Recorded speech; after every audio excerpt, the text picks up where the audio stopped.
അല്ല, ഞാൻ ഇപ്പോൾ പറഞ്ഞല്ലോ, എനിക്ക് അദ്ദേഹത്തോട് ഒരു വ്യക്തിപരമായ വിരോധമില്ല. അദ്ദേഹത്തിൻ്റെ വന്ന ഒരു വീഴ്ച അത് എന്നെ അപമാനപ്പെടുത്തുന്നതിന് സമാനമായിരുന്നു. ആ വിഷയം തീർന്നുണ്ടെങ്കിൽ തീർന്നല്ലോ. ഷൗക്കത്തിന് വിജയാശംസകൾ ഞാൻ നേർന്നല്ലോ. ഞാൻ ഇന്നലെ ചോദിക്കുമ്പോൾ നിങ്ങൾ ആര് ജയിക്കണമെന്ന് ചോദിച്ചപ്പോൾ എന്താ പറഞ്ഞത്? അവിടെ ജയിക്കേണ്ടത് ആൻറ്റി പിണറായിസാണ്. അതിലൊന്നും ഒരു തർക്കമില്ല. ഇപ്പം സ്വരാജ് പത്രസമ്മേളനം നടത്തിക്കൊണ്ട് എന്താ പറഞ്ഞുകൊണ്ടിരിക്കുന്നത്?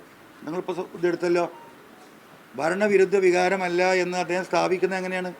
ഞങ്ങൾ 1600 രൂപ ഇവിടെ ശമ്പളമാക്കി, പെൻഷനാക്കി, അത് ശരിയല്ലാന്നോ നിങ്ങൾ പറയുന്നത്? ഞങ്ങൾ ലക്ഷക്കണക്കിന് വീട് ഇവർക്കുണ്ടാക്കി കൊടുത്തു, അത് ശരിയല്ല എന്നാണോ പറയുന്നത്? അപ്പോൾ എന്താണ് ശരിയില്ലായ്മ? പക്ഷെ അദ്ദേഹത്തിന് എപ്പോഴും മനസ്സിലായിട്ടില്ല. ശരിയില്ലായ്മ എന്ന് പറയുന്നത് ഇവിടുത്തെ കുടുംബാധിപത്യമാണ്, പിണറായിൻ്റെ കുടുംബാധിപത്യമാണ്, മരുമോനിസാണ്. 6 വരി പാത 12 വരിയാക്കാൻ എന്താ പറയുക, മരുമകൻ നടത്തിയ ഗിമ്മിക്ക് നമ്മൾ കണ്ടതാണ്. എത്ര കോടികളാണ് അടിച്ചു മാറ്റിയത്. ഇവിടുത്തെ വിഷയം SFI ആണ്. ഒരു പണിയെടുക്കാതെ ശമ്പളവും കമ്മീഷനും പറ്റുന്ന മുഖ്യമന്ത്രിയുടെ കുടുംബം തന്നെയാണ് ഇവിടെ പ്രശ്നം. എന്താ സ്വരാജിന് മനസ്സിലാവാത്തത്? എല്ലാ വർഷവും 2500 പെൻഷനിൽ എത്തിക്കുന്ന പറഞ്ഞ് 100 റുപ്യ കൂട്ടി 2500 എത്തുന്ന സമയത്താണ് 1600 കൊടുക്കുന്നത്. എങ്ങനെയാണ് കൊടുക്കുന്നത്? 2 റുപ്യ ഈ ഇരിക്കുന്ന എൻ്റെയും നിങ്ങളുടെയും ഇവിടുത്തെ ഓട്ടോറിക്ഷ തൊഴിലാളികളുടെയും ഇവിടുത്തെ ചുമട്ട തൊഴിലാളിയുടെ ബൈക്കിലും അടിക്കുന്ന പെട്രോളിന് 2 രൂപ അടിച്ചു മാറ്റുന്നുണ്ട്. ആ പൈസ പോലും ഇവിടെ കൊടുക്കുന്നില്ല പെൻഷൻ. ഈ പാവപ്പെട്ട മനുഷ്യൻ്റെ ഈ പറയുന്ന എല്ലാ നികുതികളും വർദ്ധിപ്പിച്ച് അതും അടിച്ചു മാറ്റുകയാണ്. അത് അടിച്ചു മാറ്റിയിട്ടാണ് ഈ പെൻഷൻ കൊടുക്കുന്നത്. എന്നാൽ അതെങ്കിലും മര്യാദയ്ക്ക് കൊടുക്കണ്ടേ?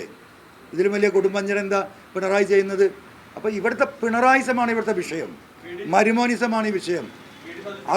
അത് ഇനിയും സ്വരാജിന് മനസ്സിലായിട്ടില്ലെങ്കിൽ, ഇപ്പോൾ എന്താ പറയുക, പശ്ചിമ ബംഗാളിലൊക്കെ നടന്നില്ലേ, ടാറ്റനെയും ബിർളനെയും അദാനിയും ഞങ്ങളുടെ പാർട്ട്ണർമാരാ എന്ന് അവിടെ പോയി പറഞ്ഞതാണ്. അവിടെ ടാറ്റയ്ക്ക് ഭൂമി ഉണ്ടാക്കി കൊടുത്ത 10,000 ഏക്കർ ഭൂമി, ഹെക്ടർ ഭൂമി പാവപ്പെട്ട കർഷകരെ അടിച്ചോടിച്ചിട്ട് കൊടുക്കാൻ അന്ന് കമ്മ്യൂണിസ്റ്റ് പാർട്ടി എടുത്ത തീരുമാനം തന്നെയാണ്. ഒരു ചുവന്ന കൊടിയാണെങ്കിൽ പശ്ചിമ ബംഗാളിൽ റെയിൽവേ സ്റ്റേഷനിൽ പോകേണ്ട ഗതികേട് ഉണ്ടാക്കിയത്. ആ ഗതികേട് ഇവിടെ ഉണ്ടാക്കിക്കൊണ്ടിരിക്കുകയാണ് ആര്? പിണറായി വിജയൻ.